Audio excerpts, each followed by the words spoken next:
And we're live. Hey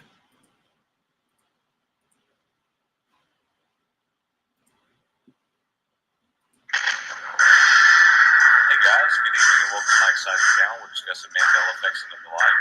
Thanks for joining me today as we uncover the mysteries of the Mandela effect itself and find out the true meaning of it all.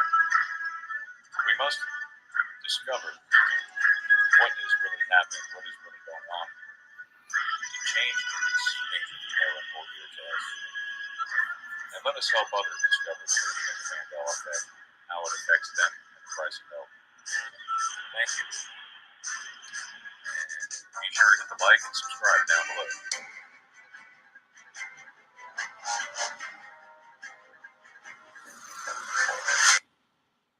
Hey guys, welcome to another great and exciting Mandela Effect show. We're talking about Mandela effects and the like. Thank you for joining in. Welcome all Mandela Effecting. So it's good to see everybody again, back after another week. We did have a show earlier this week where we were talking about Star Wars and some of the new changes there. But anyway, let's go ahead and start off with Teresa and the birthdays. And we'll All go right. from there. So welcome everyone. All right. We have Joshua Armstrong, September 15th, along with Yvonne Rogers, same day. Upcoming, we have Anthony DiLonzo on, let's see here. Shamron Veth is September 23rd. Polaris Barris is September 24th. Lone Eagle, September 25th. Michael Beard, September 27th. And that's it for September. Unless you have anybody in your family with September birthdays. Anybody? I think that's it on my end. Yep. Anyone? No birthdays in mine. Sandy? None that I can think of off the Birthdays? top of my head. Nothing off All the right. top of my head. All right. Let's Brian, you want to start with the Facebook stuff? Yeah, I can. Let me just do a first for a few shout outs here. Lord Fried Bread. Looks like you were here first. Beavis, shut up. He says. Accurate Fusion says hi. Unimatrix 001. Hello, Sandy. Sandy's here. Hi, Uni. Tinhead 92 is here. Hey, Tinhead 92. Money incoming for her.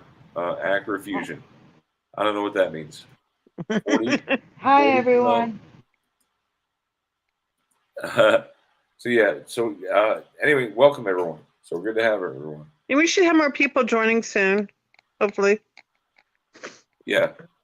And right. As usual, we may have Jeff. Right? Is Jeff coming? Stopping in later? He said he was. I'm going to try. I may have to hang up and try calling him. Well, go ahead. We'll keep an eye out for you. Like, I'll leave and come back. I'll be right back. All right. All right, Brian, what do you want to do? All right, let's start off with... You want to explain what this session's for people who don't understand this part of the show? Okay, so this part of the show is the Teresa Reality Residue Hunters, where Teresa picks... It's the special where she picks 5 of the best effects from her group. Yeah. So this one, and some of them are mine. Sorry. I thought this was amazing. This is a world's first flying bike. And if you see it, it tells you a little bit about it. You want to show it? That looks pretty awesome. Pretty cool. And I know you look at that. But it can only fly for 40 minutes. You see that? How fast? It can reach speeds up to 62 miles an hour. Let's see what else it says about it. That's pretty cool. You don't want to know how much it costs. Honestly, that reminds me of the, Star Wars Empire Strikes Back. Yes, actually, yes. Speaking of Star Wars, it does. It reminds me of it. See what else is saying about it. Isn't that cool? Yeah, And of course, it says it's created by Japanese startup. The bike is already on sale in Japan, and a smaller version is stated for US release in 2023. So it looks like we're going to be getting this bike next year. And if you have $777,000, go ahead and buy one. yeah, let me just reach that out of my back pocket here. Yeah, really. Yeah, right. I don't even make that a year. So I thought it was kind of cool, and I wanted to share that. All right, so this next one. What else we got here? Again, you guys are welcome to join this group. Teresa Reality Residue Hunters, Mandela Reality Residue Hunters. If you want to join, you can request to join. You just have to make sure you answer all the questions. Yeah, that's all I ask you to do is answer the questions. So this was kind of a very rare discovery. This woman found a chicken egg, but it was perfectly round. If you want to click on the link, it tells you a little bit more about it. I've never seen a round egg before, like round. Woman chicken. Yeah, you want to read that, Brian? It's a little bit small for me. You want to read it? Sure. The other day, Holly Brown was out in her backyard in Canada where 7 chickens forage and graze, and something unusual caught her eye. There, nestled in the grass, was a round object she'd never seen before. At first, I thought it was a ball the dog found. Mm-hmm. But when I picked it up, I realized it was an egg. So she was surprised to see it was an egg. Round, too. Wow. Yeah. How often does that happen? Like Sandy made a joke yesterday on Curiouser show. Poor chicken, it must have hurt. Oh, jeez. You know what I mean? Yeah. Ow. I'm not going to go into details, but I'll let you figure out the rest of this. Ow. Very painful. Okay. That was number 2 thing. What's the third one? We have 5 things, by the way, everyone in the chat. We usually come. He says pick the best 5. Oh, and that 4, Brian, you want to show that so they understand what that 4 means? Scroll back up to my icon. No, go to the very top. Keep going. See that? See that logo there? That 4 means that my group has been around for 4 years, and it was May the 4th. May the 4th be with you, Star Wars again. 2022, that my group is 4 years old. So I just had an anniversary in May 4th. 4 years. That's what that 4 means. Anthony Rogers found this. I'm not sure if this has been found before or discussed, but I thought it was kind of cool. You want to zoom in on that? Yeah, sure. I think it might have been found before, but you want to go ahead and read it? And Anthony, you're in the chat. I see you in there. And this was a good find. Do you know anything about this? Read the top of this. Yeah. So more than likely we've heard about Mount Rushmore, but Stone Mountain. Have you ever heard of Stone Mountain?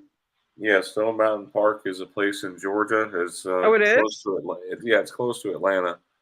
Oh, wow. It's kind of like a Mount Rushmore for the Confederates. Oh, really? I've never heard of it. That's pretty cool. Yeah, it's just a mountain of granite. That's what, and then they blasted it with dynamite, and they carved out those 3. So I'm not saying this is Mandela effect. It's just something really cool, for me at least, and other people. Yep. It's neat. Really amazing. Thank you, Anthony.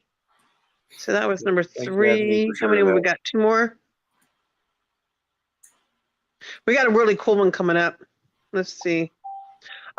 Here's another one Anthony found. You're saving the best one for last, too, which I can tell. How many in the group has been before it seemed, though, a lot of people? Somebody's backstage. Yes, I think Sandy's backstage. Yeah. I think I saw it. Backstage. Been here before. So this is a Caverns, Carlsbad Caverns National Park, New Mexico. I'm going to get Sandy in just a second, okay? All right. We have one more to go. The last one's going to be really cool. The last one is Tech Before Its Time, which is going to blow you away, Brian. The next one.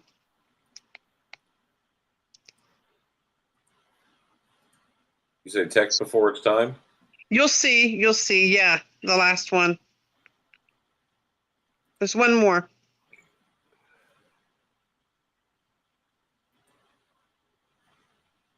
Hey, Sandy, welcome back. Hi.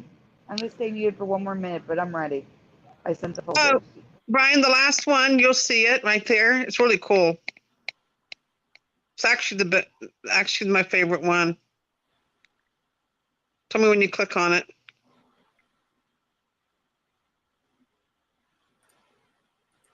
It's the Paris one. I hope this is the right one. I accidentally clicked out of it. Oh no! I hope you click on the right one. I'll tell you if it is. Okay. Okay. You'll have to scroll to the end of the video to see it. Okay, no, that's not it. Oh yeah, there it is. Keep scrolling down. There it is, right there. So back in the late 1890s, there was a video done, a trip through Paris. And when you click on this video, they had moving sidewalks back then. Not even kidding. Yeah, wait till you see this. You want to click on it. Oh, what? Oh, crap. Brian, what happened? I think he just kicked Brian is himself out. gone. He did. Uh-oh. He wasn't supposed to kick himself out. He was supposed to click on the video. Yeah. All right, guys. Sorry, we apologize. Brian should be right back in a minute. He was going to show the video. I don't know what happened. It was never like this with Hangouts. Hangouts, there was no Yes. clicking out of windows. Everything was nice and smooth. Yeah, we have so many hiccups. I don't know. Just in case, hold on 1 second. There he is. I'm seeing if I can see Welcome it back, here. Brian. Not sure what happened there. I got kicked out of my own hangout here. Okay. Yes, You did. were about to show the moving sidewalks. There we go. Well, do you know about what minute marker it is? It's towards the end. If you want to go towards the end, I keep scrolling right around. Keep going right around. Oh, go a little bit back and you'll see it. Yeah, right around there. There you go. Okay, Check yeah. that out. That's awesome. Moving sidewalks back in the 1890s. 1890s. Have you guys ever heard of this in the group? And No. there's good old Paris, the Eiffel Tower. Am I right? Looks like the Eiffel Tower. Beautiful. And this is an actual video from the late 1800s. That's what it looked like back then. All the smaller buildings. They didn't have all the big high rises and fancy buildings. I mean, look at that. Pretty simple. So yeah. That was the moving sidewalks. Thank you, Anthony, once again. He's in the chat. So yeah, Tech Before Its Time, moving sidewalks. Never heard of that back in the late 1800s. Blows my mind. And I think that's it for my presentation as far as the Facebook different posts go. You didn't have anything new tonight? What? You didn't have anything new tonight? Nothing new in the group? Not that I could find. Brian, if you want to scroll in there, go ahead.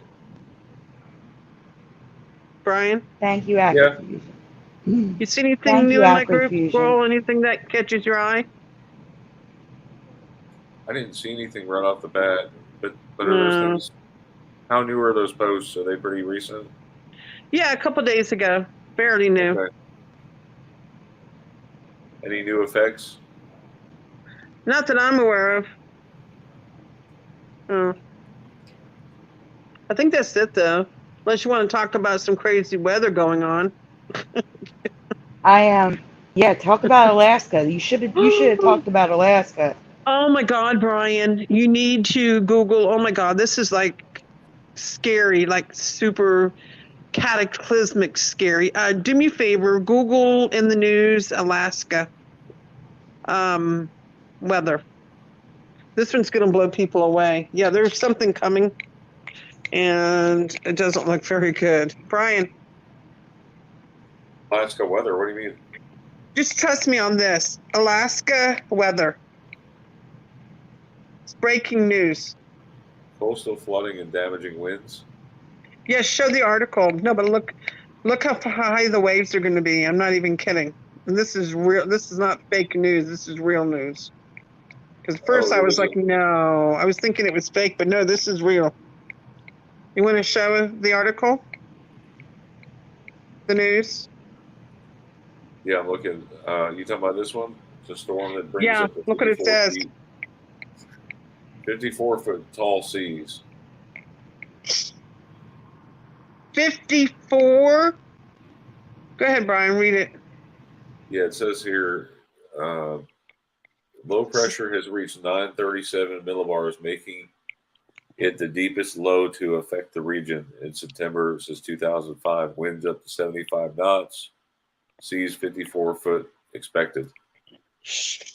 Dang.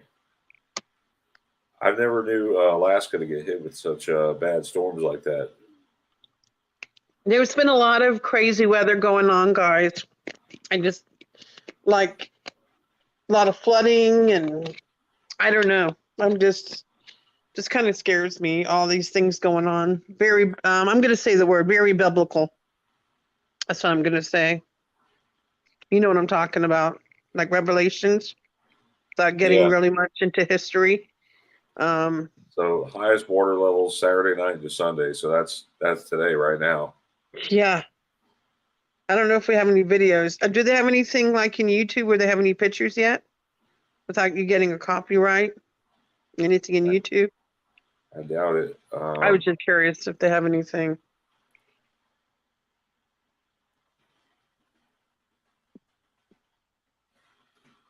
Because isn't it what's the time in Alaska right now? They're ahead, right?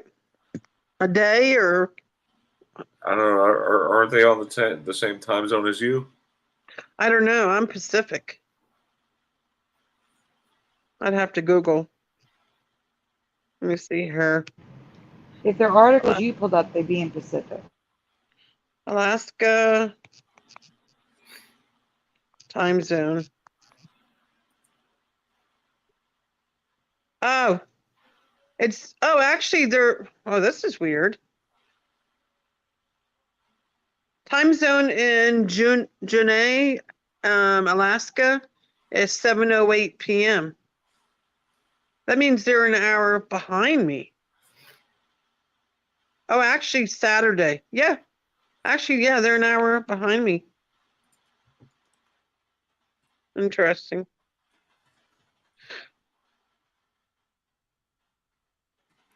It says the center of Alaska is an hour behind California. Please note Alaska may span multiple time zones. We are the America Anchorage time zone. Huh. Yeah, I didn't know that.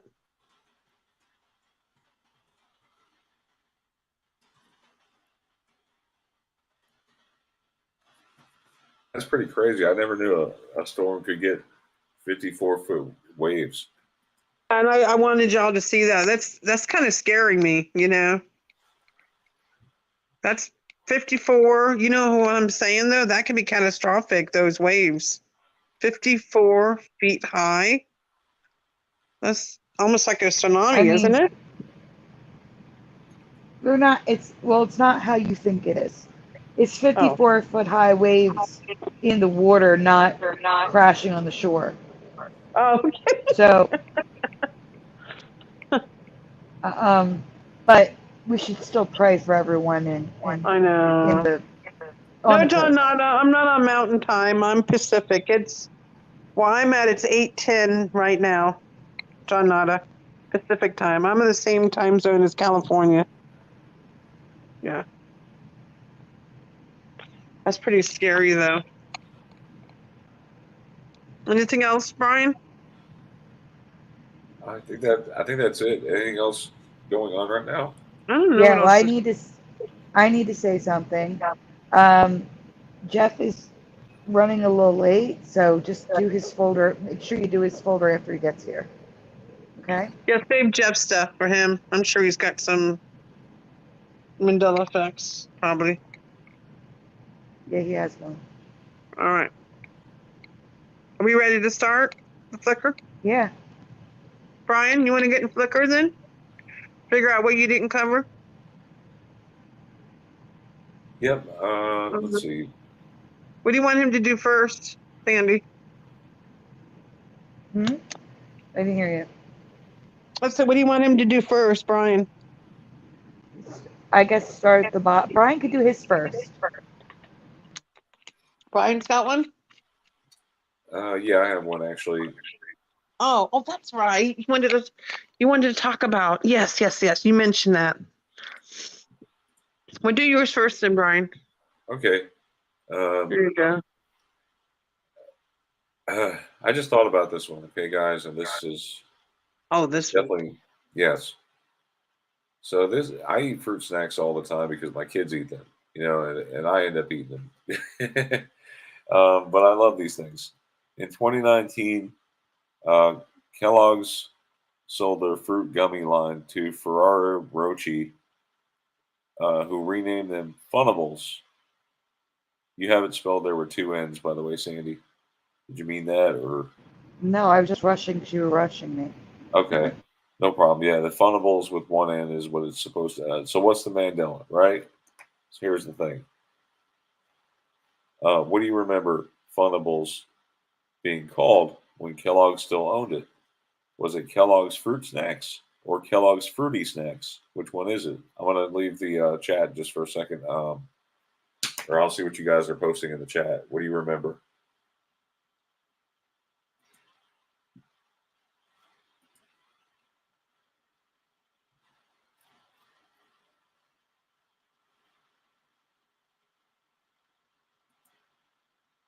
Anybody?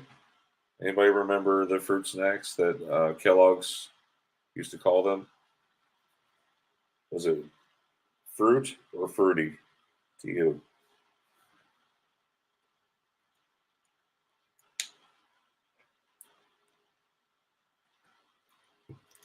All right. Anybody?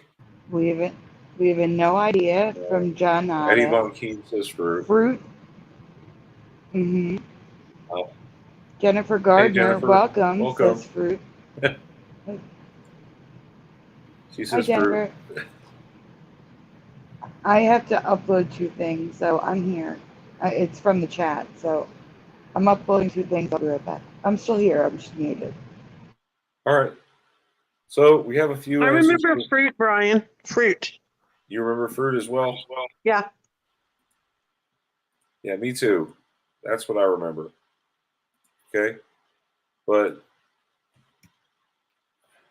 looking back, okay, so I buy these all the time. Okay. I remember fruit snacks, but they were always fruity until they were sold to Roche. Rocher, Brian. That's the fancy chocolate with the hazelnut in the middle. Say Rocher.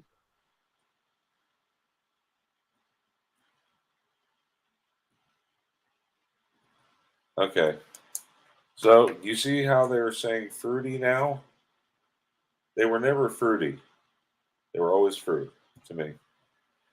And this is kind of bugging me. I mean, I knew for a fact it was fruit snacks, and there's residue out there. If you look on eBay, it says in this ad here at the top. Can you guys see my screen? Shopkins. Yes, Brian. Yes. Kellogg's Fruit Snacks. Again, there's some here from Amazon. Kellogg's Fruit Snacks. Kellogg's Fruit Snacks. Even though it says fruity on the box, that's a good find, by the way, Sandy. Sometimes you see that where the description doesn't always match the image, We find that a lot in the Mandela effect. Kellogg's Fruit Snacks on the top left there. Again, the bottom left is the same thing there where the image is different from the description or from the title. rather. Kellogg's Fruit Snacks on the top right and on the bottom. My daughter loves Paw Patrol, by the way. All right, Kellogg's Fruit Snacks. See, but they were just recently sold to this company. When did you say they were sold, Sandy? Roche? Is it When did Roche? So it said 29. I saw conflicting things, 2019 and 2021. Okay. What I think happened was they were acquired in 2019, but there's like a transition period until 2021 where they were Funables fruity snacks from 2019 to 2021. And then in 2021, it was just Funables. Okay, I see.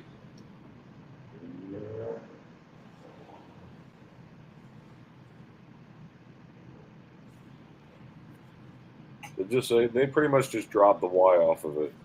I mean, they added the Y is what I'm saying, actually. Added, yeah. Yeah, they added it.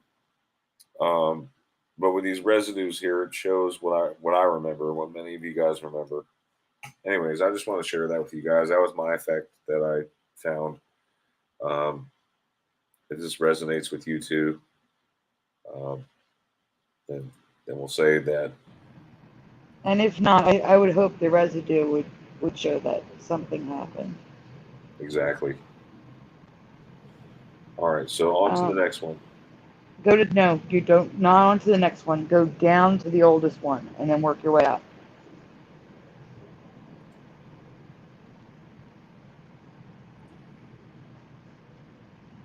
So we have another. Jennifer says her mom remembers fruit snacks as well, the Kellogg's fruit snacks. Thanks for sharing that, Jennifer. Yes, thank you. It's an extra person. That's good.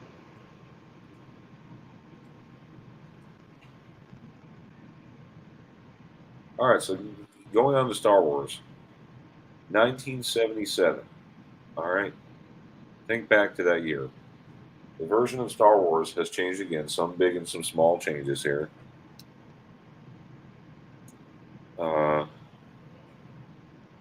So we did discuss this last week, right, Sandy?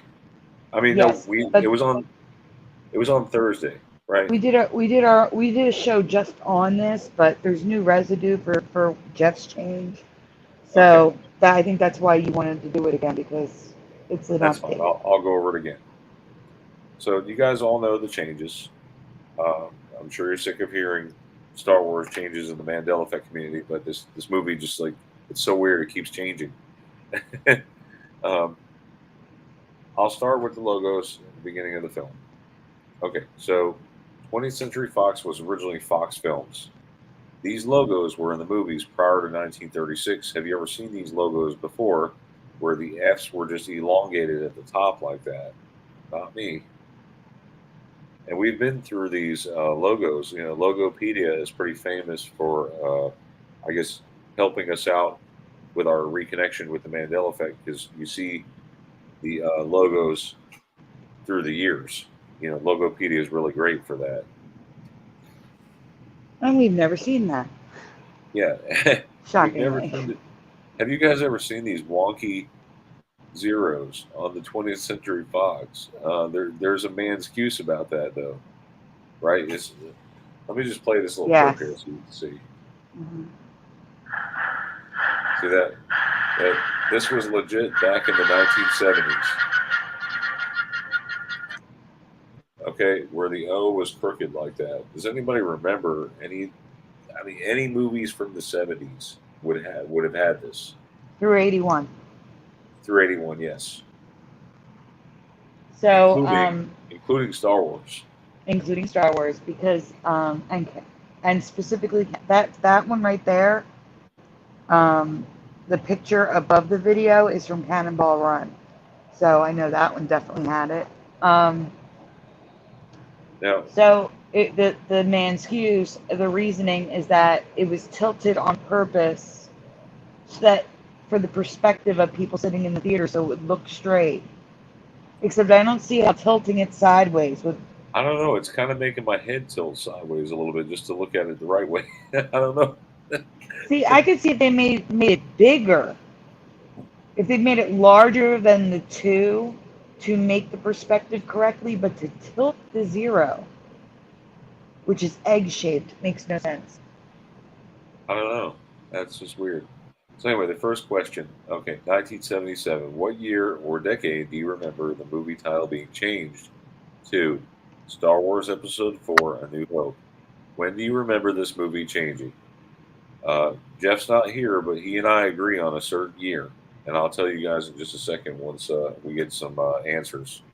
Uh, Sandy, could you read from the chat what people are saying? Yep.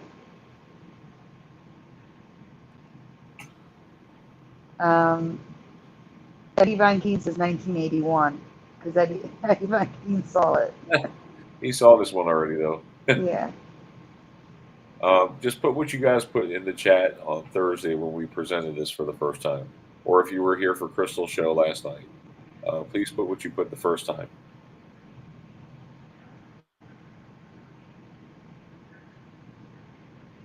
Okay. Let's see. Anybody? Yeah, I just can't get to it. Give me 1 second. All right, hold on. Okay, let me see. The 0 hurts my head, says Acrid Fusion. Chari, welcome, says, yeah, I wouldn't remember. I think, I don't know what people are on, that's the problem. Tinhead Okay, says, no idea. Eddie Von Keene said 1981 there, too. So, I thought you said 1984 or something. I thought it was a different year, but I'll go with it, 1981. yeah, it was always, to me, it was always Star Wars, right? Teresa, you remember? I mean, you would know, right? You went to see Star Wars in 1977, did you not? I saw the first one. That's it. What about it? Do you remember it ever being A New Hope until a certain year? Like, when do you remember it changing?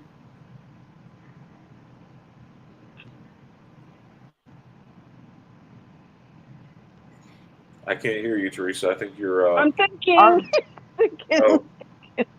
While she's thinking, Art McCarthy says, I've never heard of A New Hope. I know Star Wars, Empire So Strikes it's been Back, Star Return of the Wars. Jedi. But when did they add A New Hope? That's what I want to know. When did that get added on? well, That's the question. me, That's what we're asking you, what you okay. remember. I don't know. I don't remember it ever being A New Hope unless that came later on. For me, it was 2004. I have the original book, if that helps. Me and The Jeff original. agree. Me and Jeff agree it was 2004. It was around that time when they remastered everything, and they decided they were going to add more movies. Like they were talking about creating Star Wars Episode 1 at the time. So yeah, it was around that time where they changed it. We have someone new in the chat. Welcome, Raymond Jackson. First I've heard of New Hope. Yeah. And John Nada, I remember it the first time I saw it in 77. So John Nada's Mandela affected the opposite way. He remembers A New Hope from the beginning. He does? Mm-hmm. Huh. Interesting. No audio, Acrofusion says. I think everyone can hear each other. Carrie is also here for the first time. Welcome. Welcome. So Sandy remembers hearing it referred to as A New Hope in the 2000s when the new movies were being made. But they officially changed the name in 1981. Does anybody remember this happening so early? No. Star Wars came as early as 1981, where Star Wars had a re-release, where it was now retitled to Episode 4, A New Hope, as Luke had now envisioned his prequel trilogy. Okay. I don't know. It's very interesting.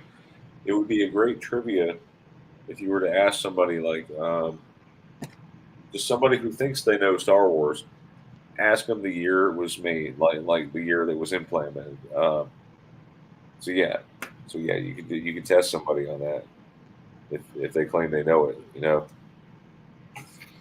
Now on the minor new changes. So both Luke and Han have had color changes to their clothing. Luke Skywalker, in your memory, did his pants match his white top or his tan boots? Which one? Was his pants tan, or were they sort of like a white cream color? What do you If I remember? could go back and reword this, I would say, did his pants match his boots or his shirt? Don't worry about the colors. Did his pants match his boots or his shirt? Or do you remember them all being different? Yeah, I'm gonna go to the chat just for a second here, or to the comments. We have John Nada says tan. Art says tan. Jennifer says tan. Thank you, Jennifer. I even remember the action figure. Tinhead remembers gray pants with black boots. Okay, now remember, we want to make sure that these are effects. So to make that a thing, just because one person puts one thing, you don't have to agree with them. So, just put what you remember in the chat. And Brian's saying this is because when we presented this before, all the answers were completely different. Last night they were completely different on Curious's channel. Not completely different. I'm not saying there were no tan. It's just that we have gray pants, tan, and now Scott Garrison, welcome, says white shirt and pants. All right. No one says pink. No, please no. I clearly remember associating Luke's outfit with karate because it was all white with tan boots in my past. But now his pants match his boots, making the most of the toys look like he's naked at the bottom. Or naked on the bottom there. Carrie is changing her answer to white. White shirt and Okay. pants for Misty Now, Rain. Welcome. do you see this this one here at the bottom, in the middle, the third one over right here? I kind of remember the pants looking like that color, but the boots are off on this one. That's the only thing. Yeah, the boots are off. I could go They with were that. more like I could they were totally more go like with this. that. The boots were darker. I agree. Now this is a little bit of residue that Sandy found. Some of these are what promotionals of the actual film. No, that's further up. Okay, we'll take a look at those in a minute. But you see the white pants matching the white shirt.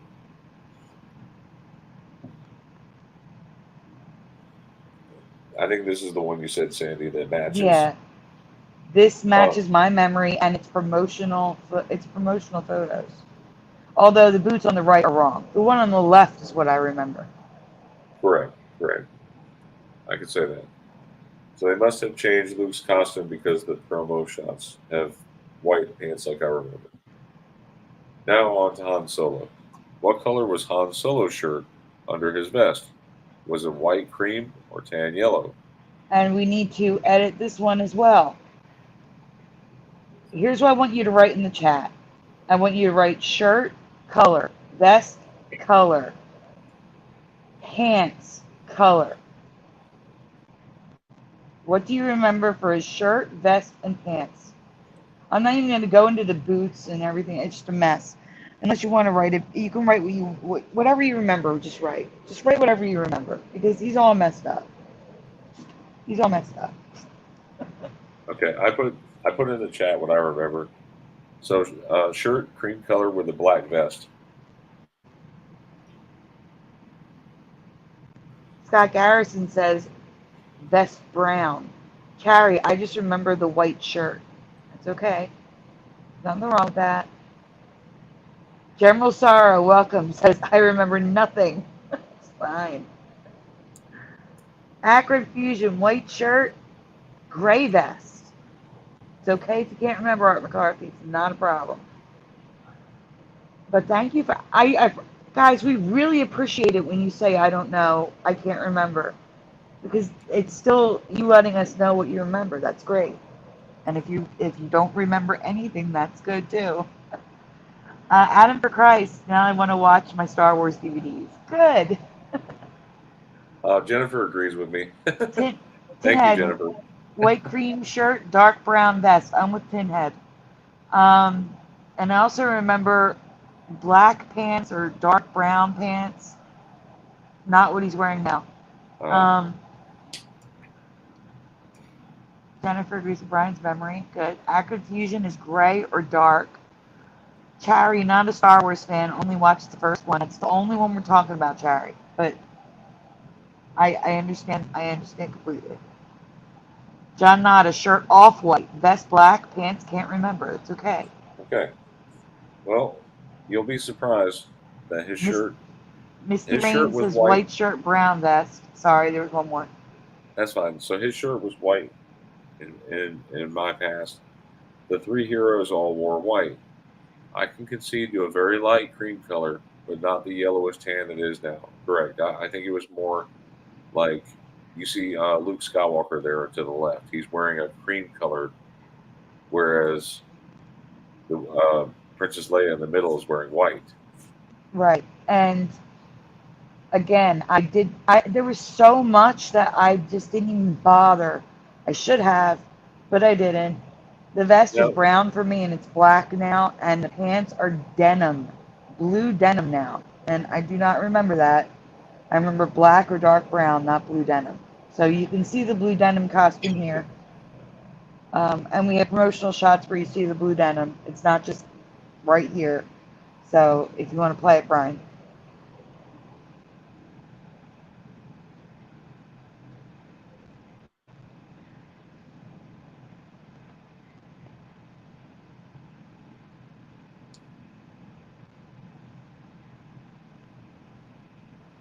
Sandy? So here we have, you have to remember, I'm on a delay, Brian. Remember you were on the phone, the delay that you were experiencing? Same thing here. So this statue and promotional shot on the left have blue denim. And the toy on the top, Brian, can you zoom in on that toy? 'Cause I think that is blue denim now. It's just dark blue. On the top right.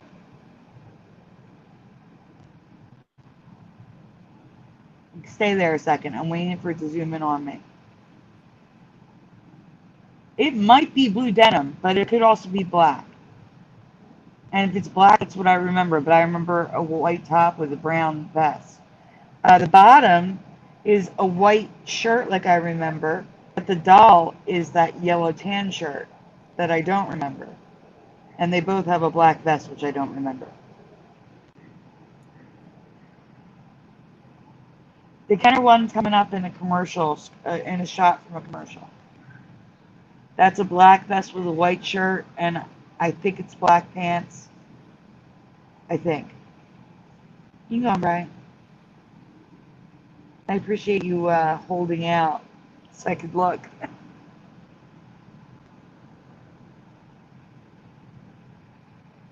Brian, are you there? You didn't Yeah, exit I'm out? here. Okay.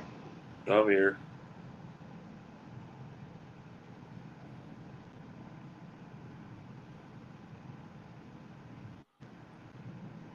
The fact that he wears blue denim now is so wrong. I can't believe that blue denim was in the Star Wars universe. No, it was more. Listen, if it was blue, it was definitely not denim. It was not like that. No. Apparently, they sell Levi's in outer space.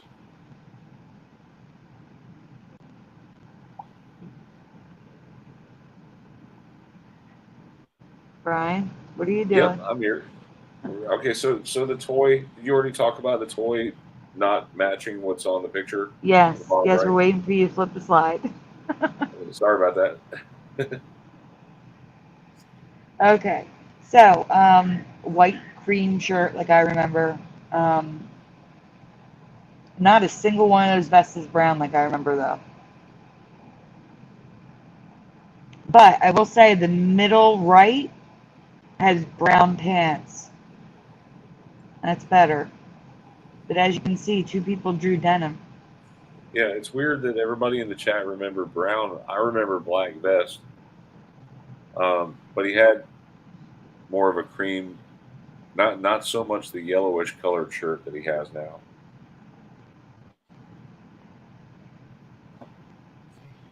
Okay, so here is one of the original Star Wars posters. Now, for those of you that are new, 'cause there are quite a few new ones here. Oh, welcome Gold Surfer and Belater. I remember R2D2, the top of him being white like the bottom of him, but it's silver on top now. But the original poster here has it white, like I remember. It also has Luke Skywalker in white pants, like I remember, and it's got the white shirt on Han Solo, like I remember.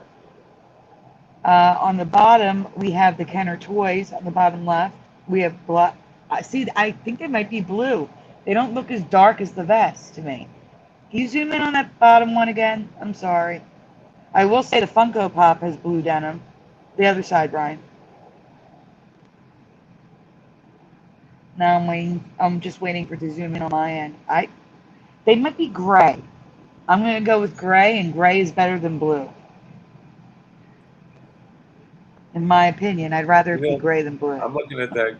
I'm looking at his award around his neck. I know that's another can of worms. That's an older effect, but you know, Chewbacca did not get a medal. Remember that? Mm-hmm. Yep. And it was unfortunate, but I remember him getting a medal. They all got medals. Same. All right. Okay. C-3PO. This poor droid is constantly changing, this time very minor, but I have no memory of the circle with an intersecting line on his shoulder.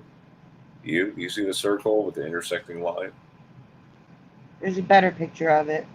Again, we're not trying to nitpick here, but it seems like this droid keeps changing.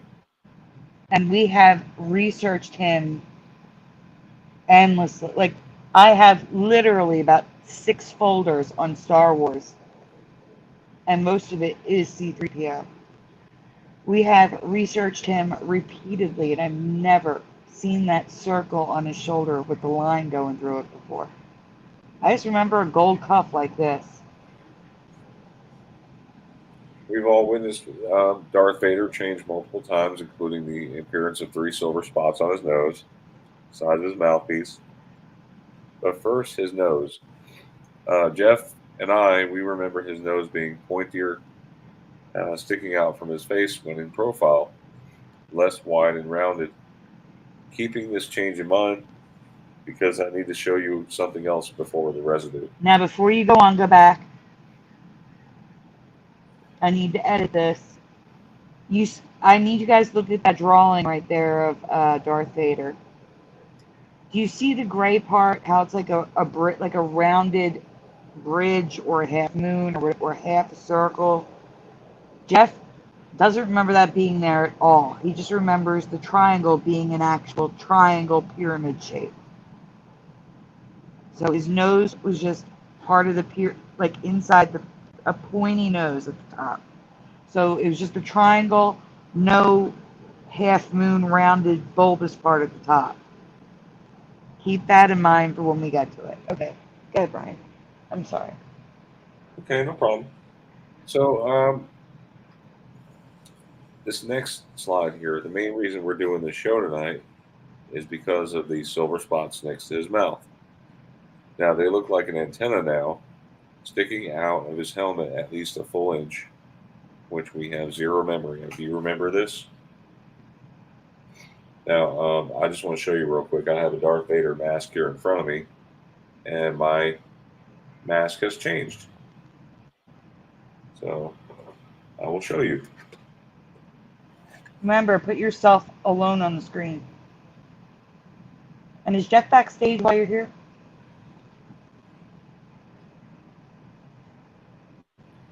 You guys see that? Yeah, but Teresa and I are still on the screen. Just make it you so they can see it better. Okay, now turn your head sideways. Can you guys see how much that sticks out of the mask? And his don't stick out anywhere near as much as the actual Darth Vader's does. His are more blunt, whereas Darth Vader's are more pointy. You guys see him right here? These pieces. Yeah, we don't remember any silver either. That's the old and me though. This is new. It's now protruding out of the Darth Vader mask. And the nose does look wrong. Completely agree later. I've got some residue tonight, though.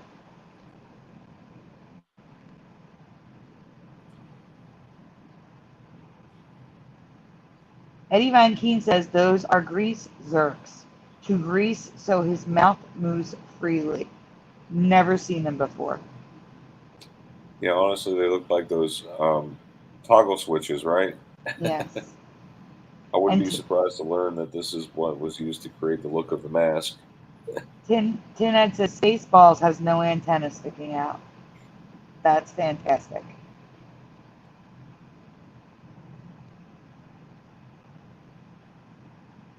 And here's scenes from the movie and backstage. Pointy metal just sticking out of the mask. I have no memory of this. Yeah, going back to his nose, do you remember it being so flat and less defined? There's some residue of what Jeff remembers, but some of it with the current reality antennas. Mhm. So this is the old residue that I had. And look, there's the pointy thing sticking out.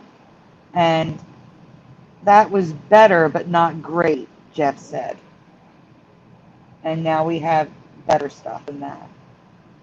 This is the update, new residue.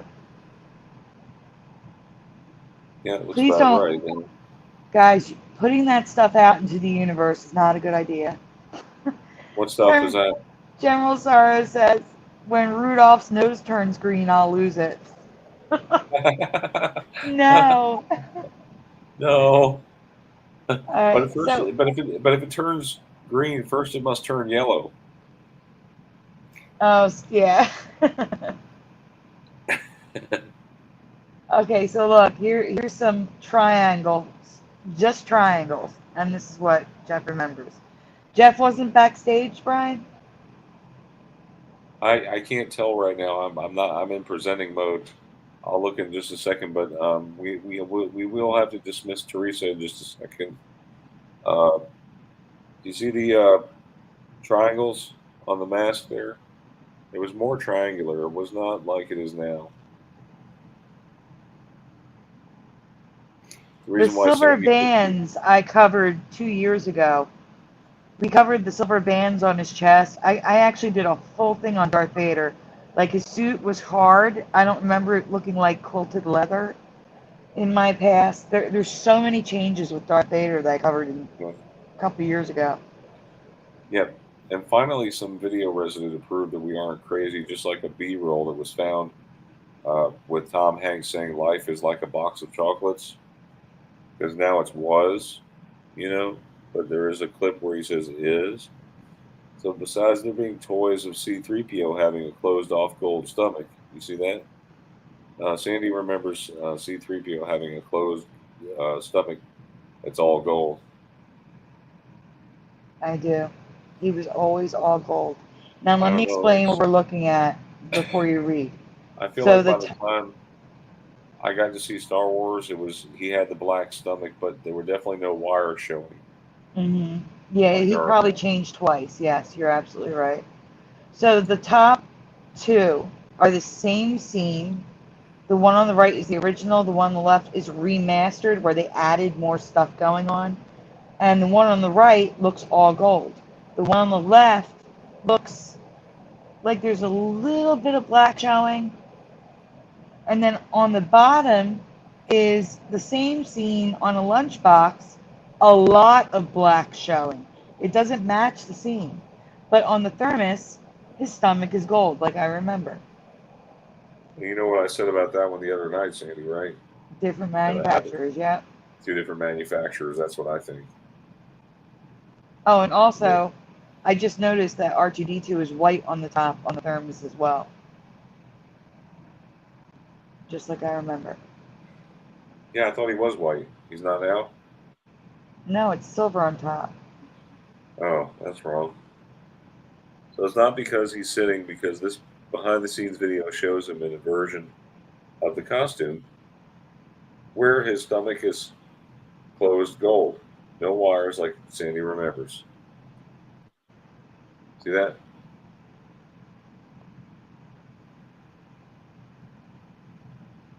Is that from the official movie? Yeah, this is behind from behind the scenes.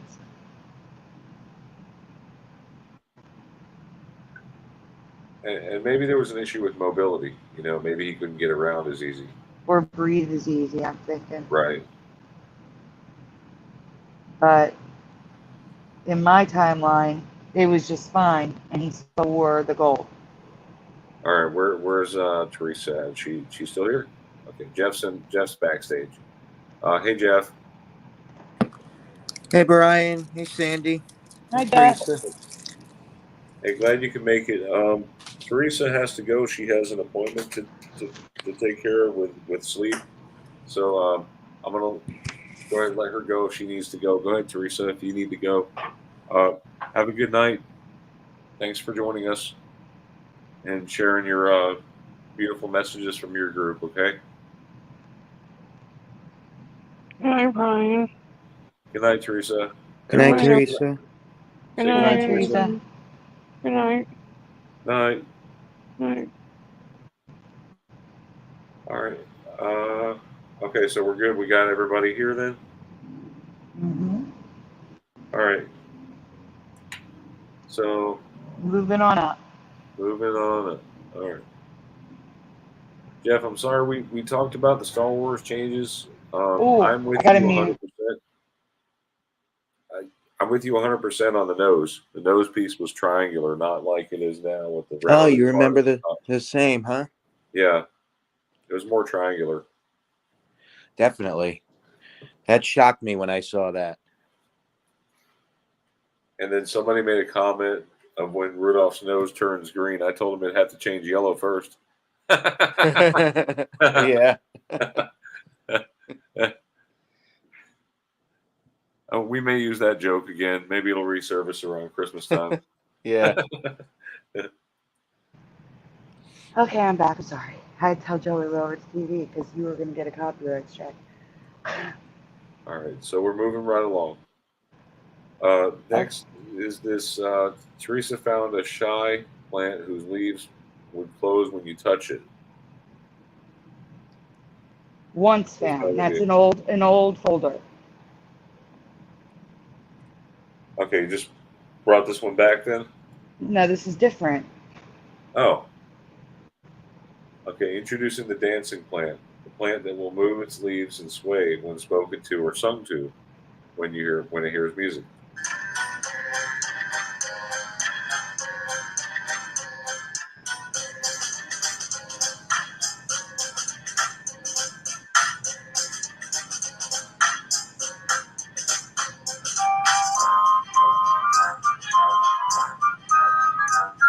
All right, Brian, you can go on. The next video explains it.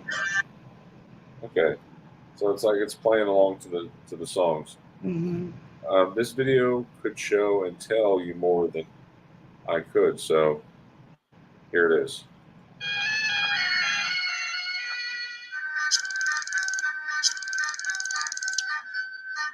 The Desmodium gyrans is commonly known as the dancing plant, in the strict sense of the word.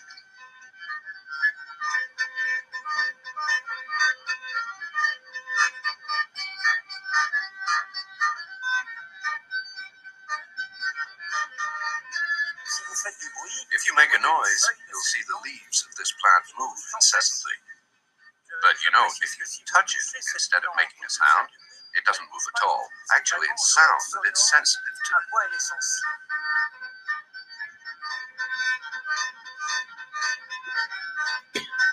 That's pretty cool. Artificial sound, like from electronic sound. They like to play human.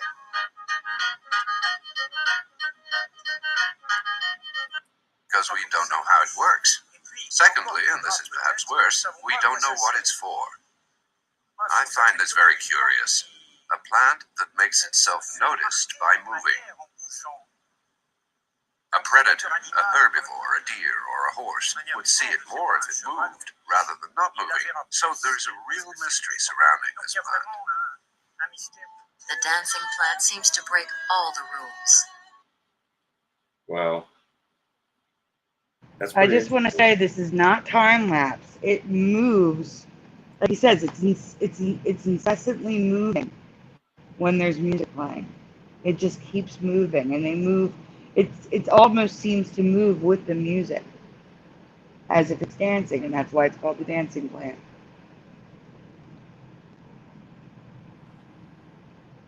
Are these plants easy to find? Because I want one. No, I don't believe they're in the U.S. I will check. All right, so next one. Jeff, you want to read this one? Yeah. All right. Really I'll get this quickly, one. it's a tropical Asian shrub in the pea family. Oh wait, that's not it. Desmodium. Yes, it is. Also known as the telegraph plant, the dancing plant, or semaphore plant. And it's one of the few plants capable of rapid movement, including mimosa, which is the shy plant, the Venus flytrap, and something I've never heard of. I'm going to look that one up for another show. The motion occurs in daylight hours when the temperature is above 72 degrees Fahrenheit. Many sources claim that two leaflets move on a common axis, like the blades of a kayak paddle, even though there is no rigid connection between them.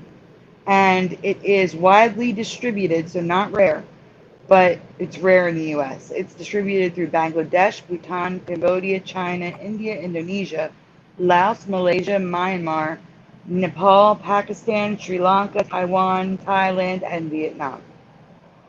Sorry, you can go on now. Okay. Oh, Jeff, I'm sorry. That's Go all ahead right. and read this one. Have you ever heard of the 1939 Goldfish craze? To be more specific, it was a craze where people decided what happened there. People decided it would blow their wigs to swallow live goldfish for fun.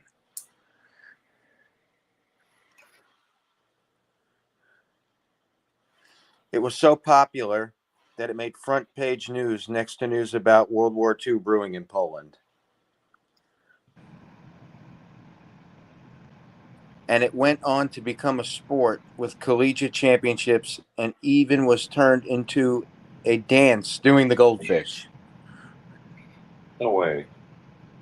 Yeah, the next slide has the doing the goldfish at the bottom.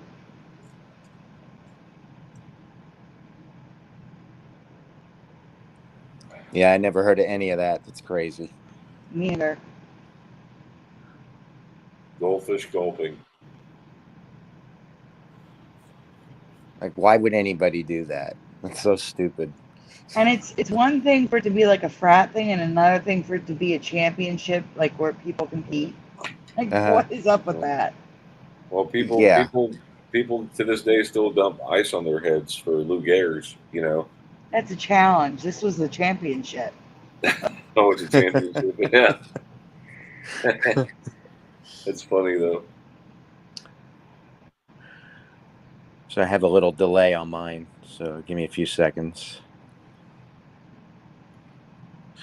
So maybe we just didn't hear about this craze. It was 1939 after all. True, except while collegiate goldfish swallowing no longer exists, the fad itself has never ended.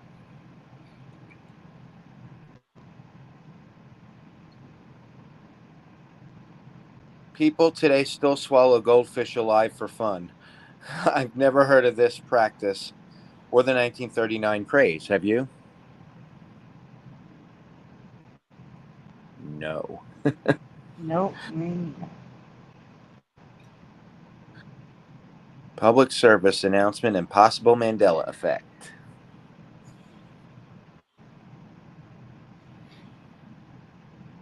oh my gosh. Eddie Von Keen just said goldfish swallowing was an episode of Happy Days. No freaking way. I've seen Uh, every episode. oh, well, I must have missed that one. Yeah. I'm going to have to check now because I have them all. Do not dump your goldfish in rivers and lakes because in this reality, putting your goldfish in a bigger tank doesn't affect their size, but lakes and rivers sure do. Much. I should have put doesn't affect their size much. Much. Okay.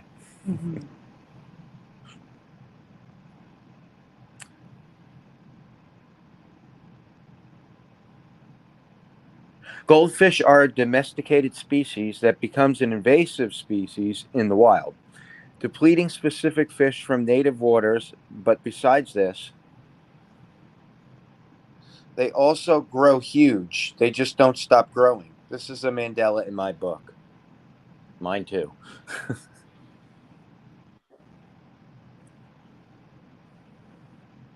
And someone said the articles that I read all said these were goldfish from people dumping them, from people dumping their pets into lakes and rivers.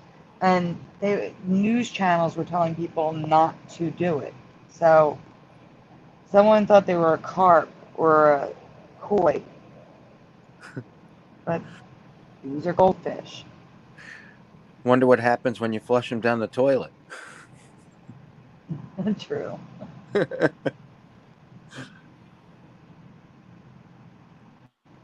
So weird. What do you guys think about that one? I think that's a Mandela. That's crazy. What's next, Brian? Make sure you do the logo and residue folder because I just added stuff for the people that sent stuff to us in the chat. All right, should I talk about the tree one next? Yes, the tree one is crazy.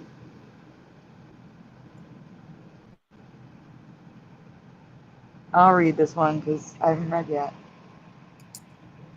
All right, we need to talk about trees, which are doing some shifty stuff again. We talked about trees a lot. Trees seem resting branches while asleep for the first time. For starters, trees now sleep. Now we knew trees would sleep. We understood that. But they physically relax by slumping as much as 10 centimeters every night. Their branches droop 10 centimeters, up to 10 centimeters every night when they sleep. And apparently we just witnessed it for the first time in 2016.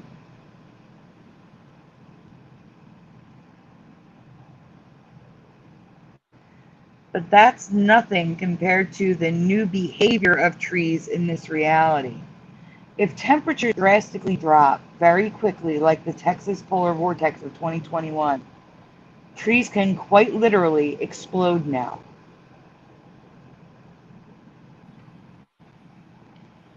Normally, as it gets colder, tree sap collects at the base of the tree. But if the temperature change is too drastic, the sap doesn't have the time to migrate to the warmer base and roots. So the moisture in the sap, still further up in the trunk or in the branches, expands until it reaches a point where there's no more room to expand, and then boom, tree explodes. Now normally when I make these folders, actually not normally, I research, I look on YouTube and I look in Teresa's group and I search the internet to make sure it's not been covered before. I searched Teresa's group, but I couldn't find anything. Well, Teresa searched for it under sap. I searched under trees, and trees, it didn't come up. I searched under exploding, nothing came up. The first two words of the post are exploding trees, but whatever. So in 2018, Rich Vasanik posted this in Teresa's group as well. Just wanted to point that out, give him credit.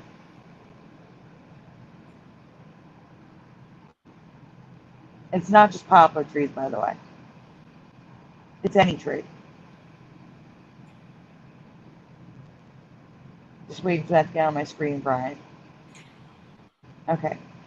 So the trees seem resting branches while asleep for the first time. So it's resting branches. That's the change that they're seeing. How can trees explode in cold weather? I already explained it's about tree sap. And maple trees are one of the most common types of trees known to explode in extreme cold. There are maple trees everywhere up here. We've had extreme cold many winters. I've never seen or heard of a tree exploding.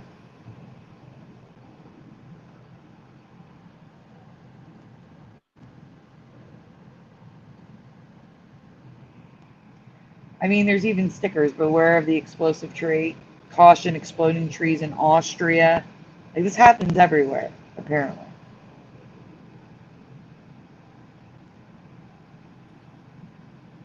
All I gotta say is, Sandy, I am Groot. Groot should be careful around cold weather.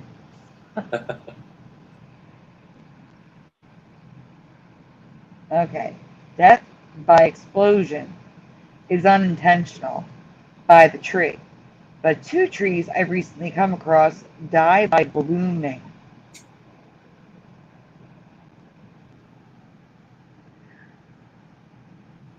Well, they are succulents that grow to look like huge palm trees, so close enough. I have a conspiracy that these 2 trees are actually the same tree, but one is native to Mexico while the other is native to Madagascar. Both are extremely rare, prehistoric, and endangered.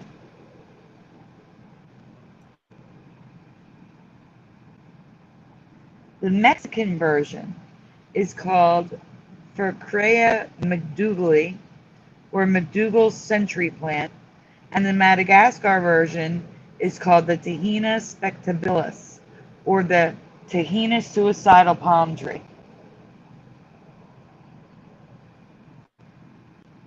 Both plants, before becoming trees, and palm tree, for both plants and palm tree look strikingly similar. Both take 60 to 100 years to bloom just one time, and both bloom the exact same way.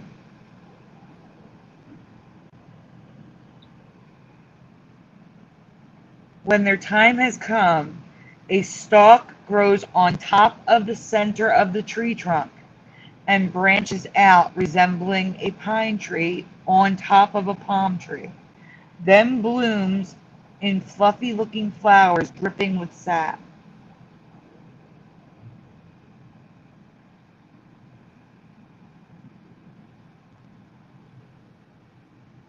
This growth and blooming process expends all of the tree's energy and nutrients, which kills the tree after the flowers bloom, which contributes to their scarcity and endangerment of extinction. So, right, can you go back? Go back a second. The image on the left is right when it's starting to bloom, and the image on the right is completely dead.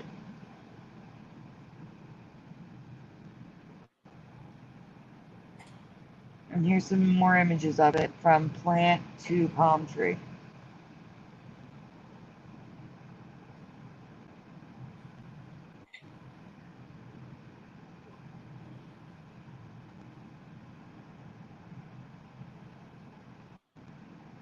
Okay. The final tree doesn't die or kill itself. It murders innocent birds and insects.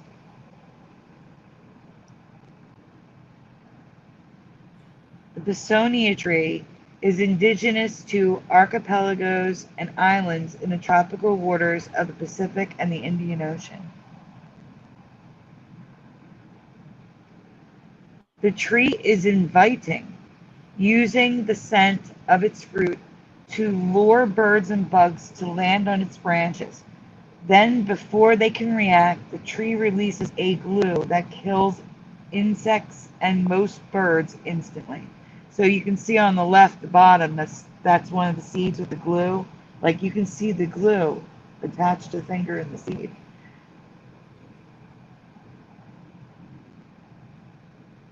I'm just going to say right now that the images I used were all birds that were helped.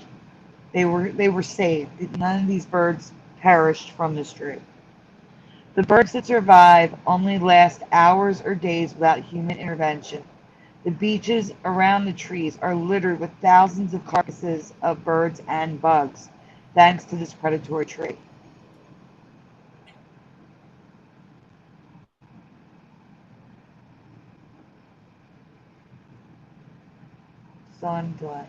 Currently, there's no known reason why this tree purposely kills birds, but one theory seems to make the most sense. They're killed to fertilize the sandy soil so the tree can grow stronger. Have you ever heard of a murdering tree before? It's not rare. It's in Australia, New Zealand, China, Thailand, Haiti. They all have this tree. This tree is everywhere. It's just only in that area. Indonesia.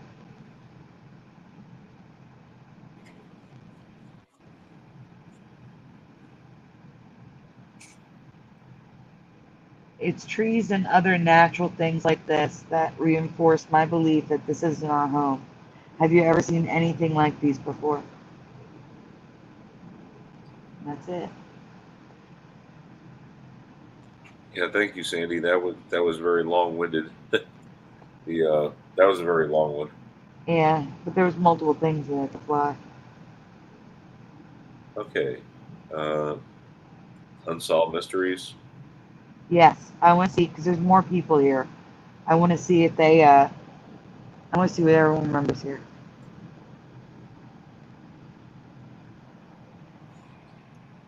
All right, Brian, you want to read? So what is the about Unsolved Mysteries? What? There has been a Mandela change and a logo change to the 1980s-90s series Unsolved Mysteries. All right. Go ahead, Brian. Which word do you remember appearing on the screen when new information was added to a previously featured case? It's also merged. So, do you remember update or updates?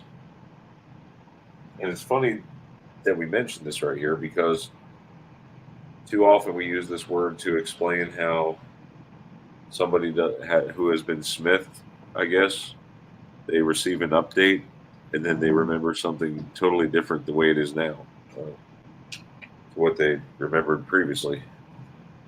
It's like when somebody receives an update, right? Yep. So we have some answers in the chat. Eddie Van Keen is updated. Art McCarthy is update. Tinhead is update. Akron Fusion is update. Belater is update. Adam for Christ is update. General Sorrow doesn't know, and that's okay.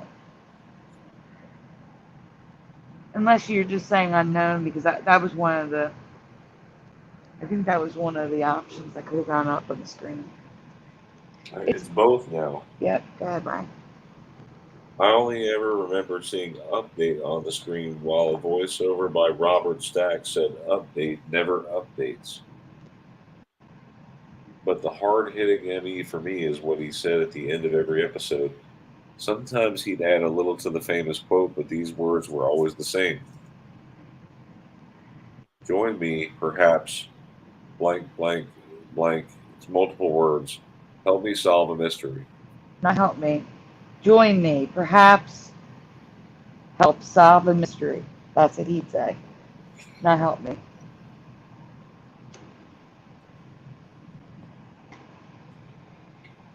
Guys, what do you remember him saying? It was every episode. Perhaps you can help solve a mystery. I was thinking together we can solve a mystery. Art McCarthy says, join me. Perhaps we can help solve a mystery. Eddie Von Keen remembers, perhaps you will help solve a mystery. Tinhead, perhaps we can help solve a mystery. It's okay if you don't know. It's okay to guess. It's fine. Okay, But see, this is what we see with Mandela effects a lot, is we see multiple, like, people don't agree on something that you saw all the time, over and over and over again. I don't know. Sandy has a dual memory on this one, but he doesn't say either one of these anymore. I clearly remember Sandy says, perhaps you can help solve a mystery, and perhaps maybe you can help solve a mystery. But now it's always been this word. salad mouthful. Perhaps you may be able to solve a mystery. To Does help this solve a quote match your mystery. memory? Perhaps you may be able to help solve a mystery. May be able to. I do not remember that. Me either. Perhaps you may be able to help solve a mystery. It is. It's a tongue twister. And I'm going to say it the way I remember it. I remember perhaps you can help solve a mystery, or perhaps maybe you can help solve a mystery. Those are the two ways I heard him say it. And I don't know. None of them match what he says though. Sandy, I'm waiting for your I can't. Oh yeah, I can't with this one. I can't either. So this is the way it is now. Join me. Perhaps you may be able to help solve a mystery.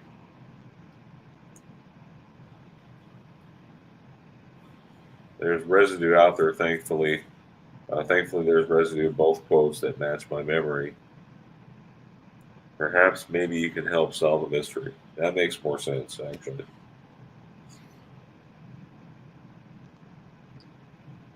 There's a lot less of the perhaps maybe you than there is perhaps you can help solve a mystery.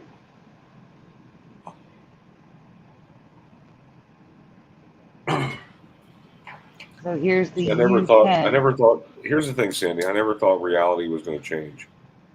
No one If I did. knew it was going to change, I would have started writing down every little catchphrase that I heard. You know. Me too. Yep. So here's residue of the much simpler quote that Sandy remembers. Perhaps you can help solve a mystery.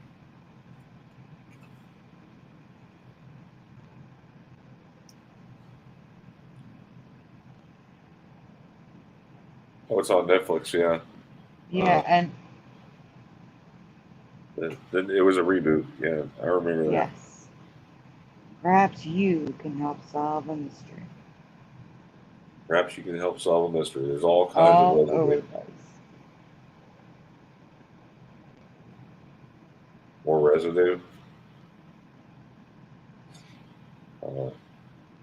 There's a ton of it. It's everywhere.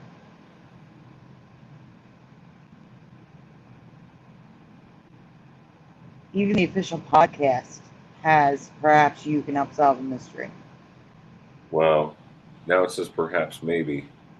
No. Now it says perhaps you may be able to help solve a mystery. Yeah, it's weird. Mm-hmm. Word salad. Good night, Chari. Thank you for being here. Nice to meet you too. Hey, good night, Cherry.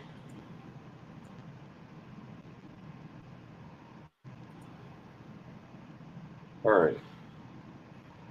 This is just some logos and residue folder here. So I wanted Teresa to be here for this. Teresa, last Halloween, covered, I forget her name.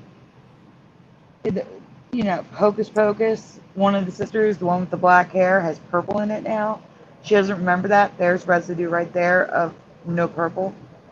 There's my white-topped R2-D2. There is Star Wars with no merging on a Marvel comic book. And I remember Darth Vader spelled V-A-D-A-R.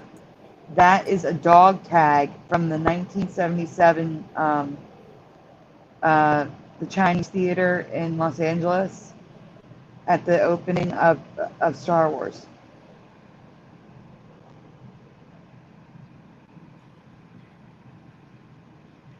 So on the left is Independence Hall in Philadelphia, where I live. It's always been 4 eyes. Yet I found this drawing of Independence Hall, and it's got the 4 like I remember. Inside the clock tower, there is the original clock, which is much, much smaller. And it has 4 the way we remember it. But if you look on the top, you can see the I. And this photo is from 1829, I I feel believe. like, Sandy, I feel like the $100 bill has the Independence Hall on the back. Well, in 1829, it had I.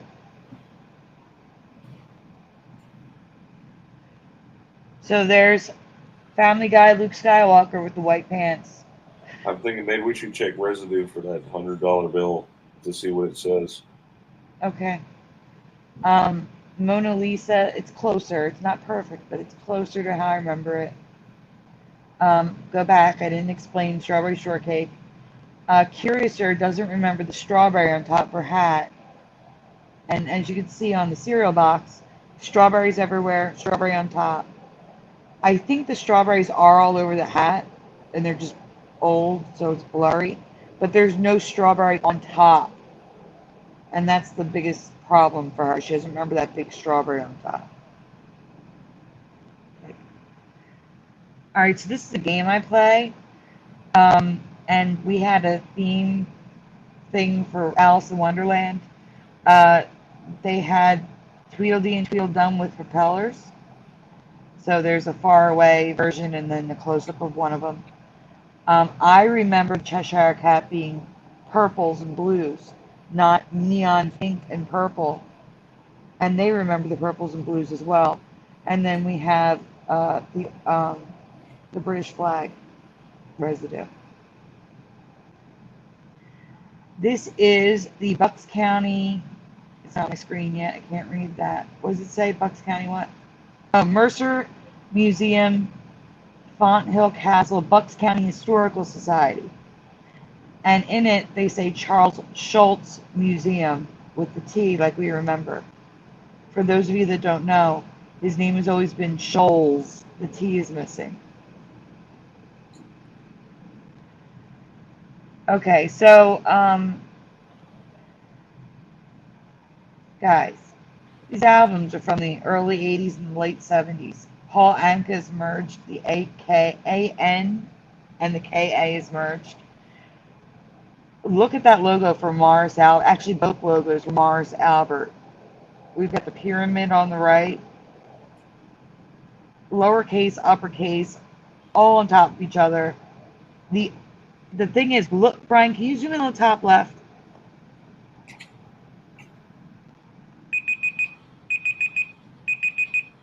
We talked about this earlier.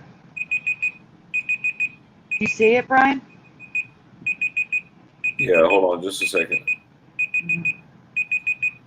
You guys know what I'm going to say in the chat?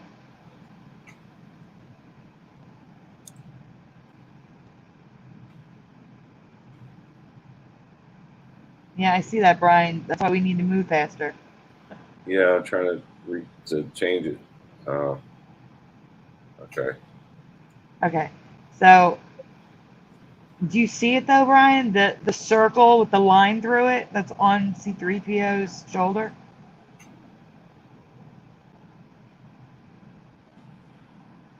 Do you see? It's the same. Where? In Mars, M-O. Look at it. Zoom up. Oh, Roll yeah, scroll. I see that. I see It's that. just like C-3PO's shoulder. But maybe it's represented with ones and zeros, like 101. You know, 101 is also the beginning of any college courses. You know, you always have. Right. And then also look at the bottom right. This is something we need to keep an eye on.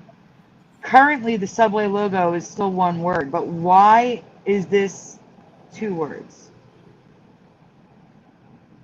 These are the Real Littles.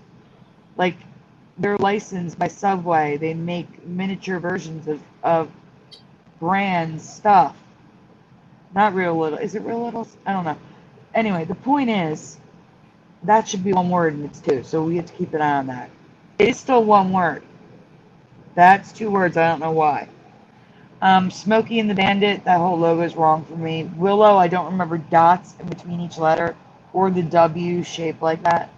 And Lucasfilm has the L in front of the, oh, it's in front of the M now too. The L's are overlapping for some reason. I don't remember that. I don't remember that either. Me either. Guys, have you guys ever seen the Star Wars logo in the bottom left? Because that was their original logo. It's Never got saw that. cutouts. No, the W is just insane. United Artists, I don't remember the D cut off. That's it. Just don't remember that D cut off.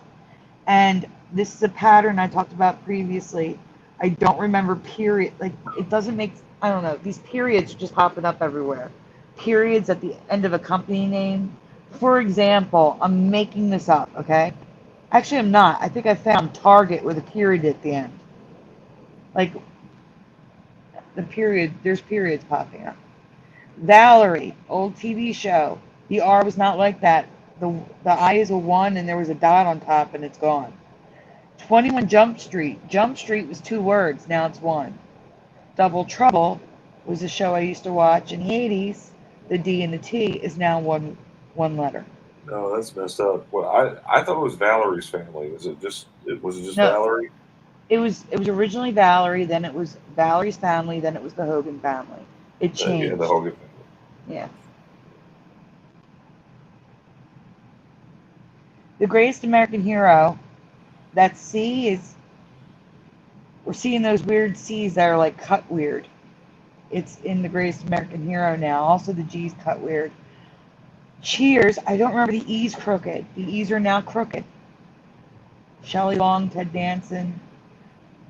Nothing really wrong with it except the E is crooked. I don't remember that. Who's the Boss is merged on the screen when the show starts. WH, TH, even the names. Judith Light, JUD, Tony Danza, NY. We're seeing merging on the screen now, not just on signs that are printed. Look at this Technicolor on this old film reel. Brian, you want to zoom in on the bottom one so you can see it better? Because this is kind of crazy. The E is sliced. Look at it. It's sliced on the top and the bottom. The C is crooked and sliced. The O's and the E is filled in with a gray. I don't know. I don't remember fonts like that back in the 1970s and 80s and 90s. I didn't start seeing weird stuff like this till the 2000s. So this was sent to me by John Nada. He remembers, I think he remembers the nose like this. There's no gray. So he remembers the shape like this, but not the gray. And there's no things sticking out. There's no fangs, there's no toggles sticking out of it, but it does have the weird chain that I talked about a couple years ago. That I don't remember, the metal chain around his neck. And the bottom is how it is now for comparison. And this was sent by Guardian Matrix. It's Residue for Center for Disease Control in-house. A second opinion from the Center for Disease Control. Right. Center for Disease Control. For those of you that are new, it first changed to Centers for Disease Control, and currently it is the Centers for Disease Control and Prevention, and has been since 1974.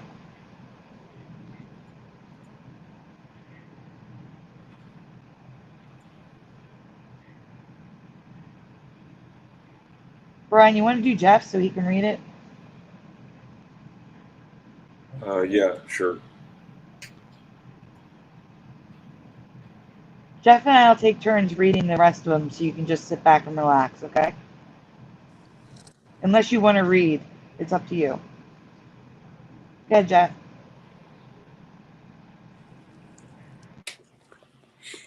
Credit Jeff Zanzibar. What is the title of the Marky Mark and the Funky Bunch 1991 hit? Good v. blank. Brian, if you play the clip, it might help jog your memory.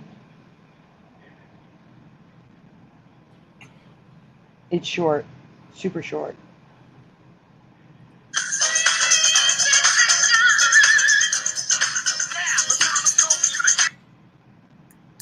So Okay, so Art McCarthy says vibration. So good vibration for Art McCarthy.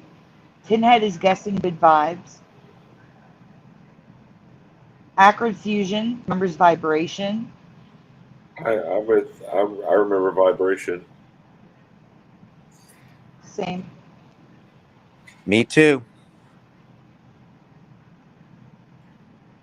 General Sorrow. Good, Jeff. Oh, Adam for Christ says vibrations.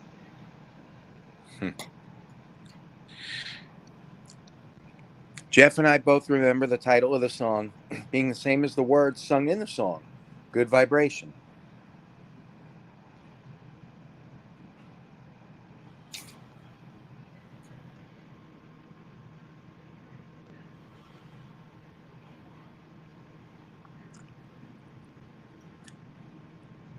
But for no real reason in this reality, they tacked on the S just for the title. Do you remember the song being called Good Vibrations?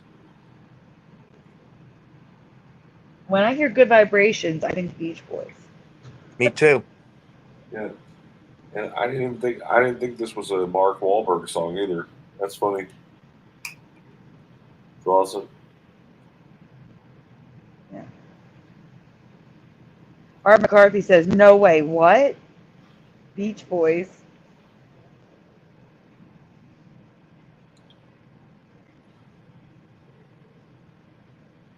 Hey, Ed Hen. Welcome. So here's the current reality. Now, Jeff found this in the paper. It highlighted vibration, but the S is there. So, but here's some residue.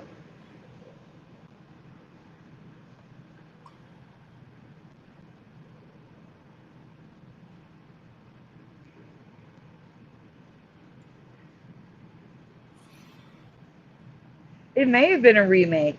Was this a remake, Jeff? No. That's a Eddie Van complete. Keen says, I thought a lady sung this. I No, it's a mean, completely different song. Completely original. so interestingly, Vimeo still has it listed as good vibration.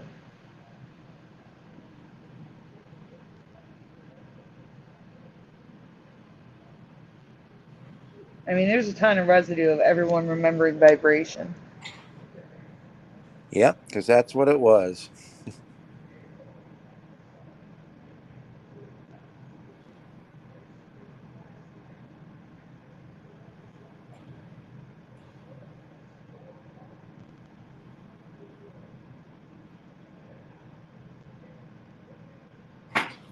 That's a good find. Thanks. Mm-hmm. Good find. Yeah, see, This Brian, is these get a little faster as we go along. Okay. this is the kind of music, besides classic rock, that I know real well because I listen to it a lot and still do. So when it changes, I notice it pretty much right away, and that is a big change for me. Now, if you guys spot any new Mandela effects, you guys are free to email Sandy, and she'll make sure we get these on the show for you. It may take a week or two, but they'll get here.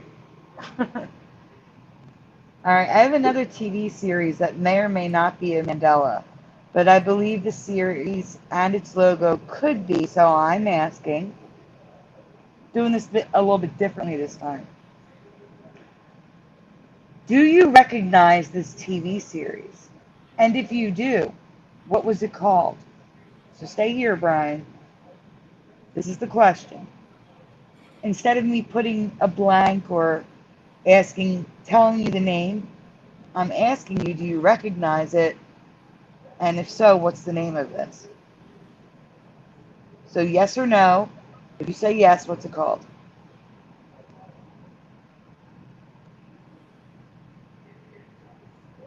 Good night, Acrid Fusion. Thank you again. Good night, Acrid Fusion. So Tinhead is a no. Art McCarthy is a no. Brian, Jeff, do you recognize this? No. No, Brian? no. General Sorrow says no, no, no. I don't recall this TV series at all. It is not Buck Rogers. Welcome NBA Smack Talk. Squid Game has a ton of Mandela effects. I've done 2 different folders on it. Nope for Ed Hen. Adam for Christ is Automan. 2 words, but it's 1 word now. I don't know if that's a change for you, Adam for Christ. But yeah, Automan, no way, says Art McCarthy. Never heard of Automan, says General Sorrow. Not only was Automan touted as from the producers of Tron, but it also starred Desi Arnaz Jr., which is Arnaz now, but that's how I remember it. Ran for 1 full season in 83 to 84 and had state-of-the-art special effects for that time period. Yeah, Brian.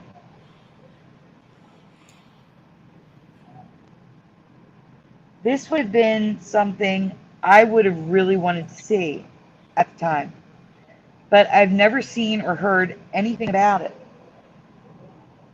It does look like a Tron thing, because it's by the producers of Tron. I'm surprised they had the budget for television, I'll tell you that much. Now let's talk about this logo. You cannot make me believe this logo existed in the 1980s. These characters just weren't used in my past. What I really find interesting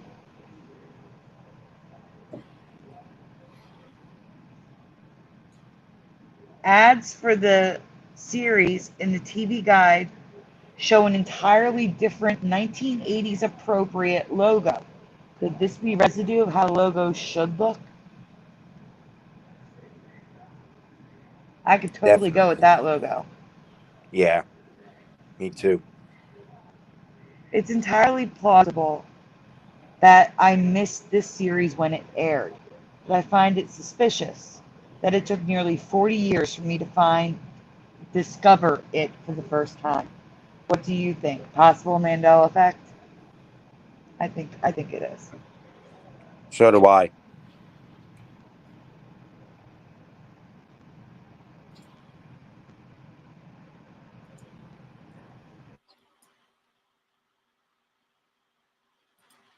We lost Sandy. No, it's that StreamYard bug. Yep.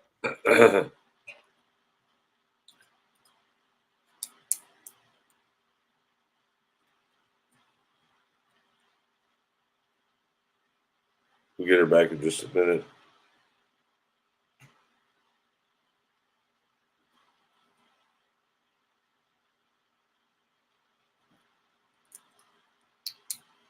Yeah, Jeff? Yeah. Yeah, so you don't have to worry. I've been taking notes along the way, so you don't have to worry about taking notes this week, okay? Okay, thanks. Give you a little break there, okay? I appreciate it. I was going to, but okay. Thanks. There Yeah. Our bug stinks.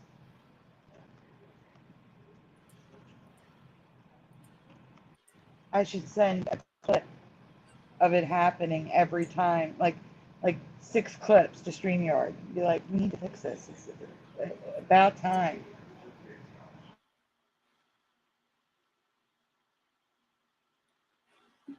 Someone else read. I'm talking to Joey a second. The penis gang has changed again for me, but this time it's a spelling change. Please spell the name of this penis character.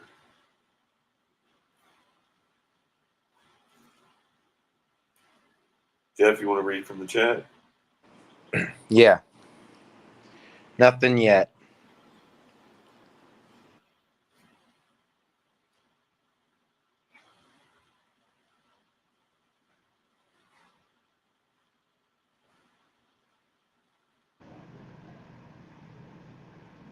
Okay, so Art McCarthy says Marcy with a Y question mark. General Sorrow says Macy with a Y. General Sorrow corrected themselves and said Marcy with a Y. I have to go close the door. Jeff, can you see the chat? Brian, somebody? Yeah, I'm thinking Marcy with an I is probably what it is now. Midget.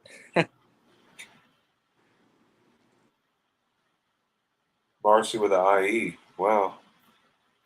This character whose name I read in the paper all the time, Marcy with a Y, bypass, but now, of course, it's Marcy with an IE.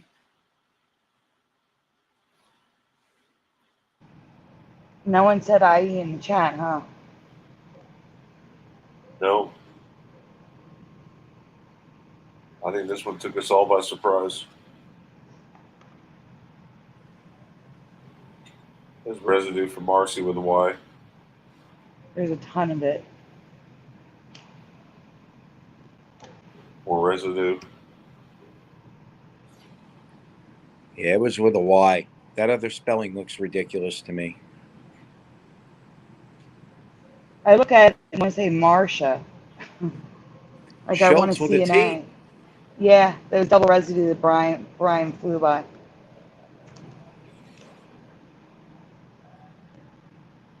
I just keep thinking Marsha.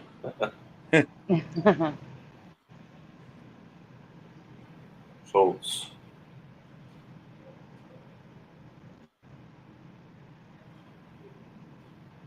NBA Smack Talk says that doesn't look right. Marcy with the Y for sure.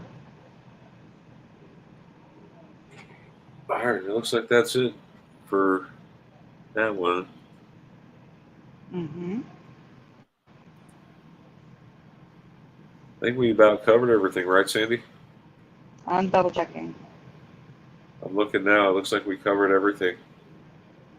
That was 12 folders, right? We covered 12. We covered I all. think you did. I think you Wow. covered it all. All right. Unless you We want to do still the had- Gerber one again because we have a ton Yeah. of new people here. The Gerber's short. We still have about 20 minutes to spare. You want to do the Yeah, Gerber so- one really quick? Do you hear me? There's a Yeah. lot of new people here. That's why, and the Gerber one's great. So I think we should do the Gerber one again because it's really short. All right. If you don't, we'll just do that real quick. Yep. So guys, this will be the last folder for the night. We will be here next week, hopefully a little bit earlier.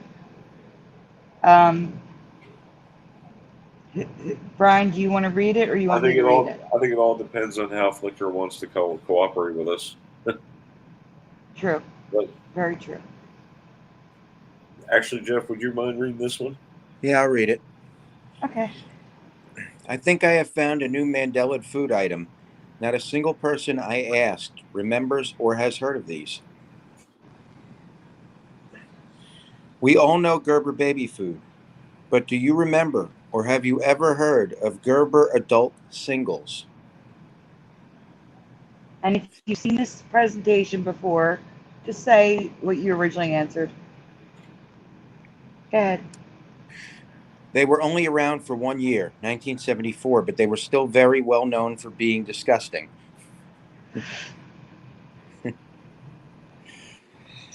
They were targeted to single adults, college kids, anyone who couldn't cook as an alternative to soup, TV dinners, and Dinty Moore dinners, I guess. The only That's positive smart. I see for this product would be for the, what does that say? That the sick, disabled, or elderly. Okay. Who can't properly chew food. You know what I immediately thought of? But they weren't the demographic they targeted in advertising. You know what I immediately thought of? What? I thought of RoboCop because they had to feed him baby food. Oh. Don't forget to hit play, Brian.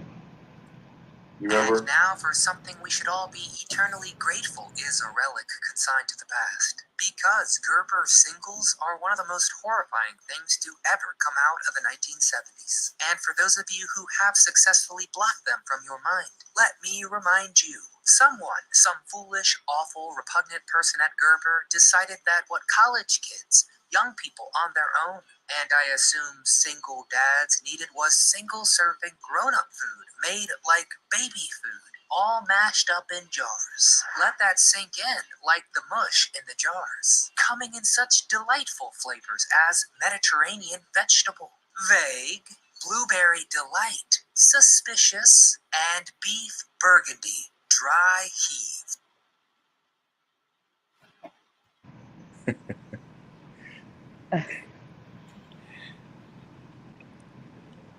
Just though this was really weird, or thought this was really weird, Yeah. and stranger still that not one person heard of them.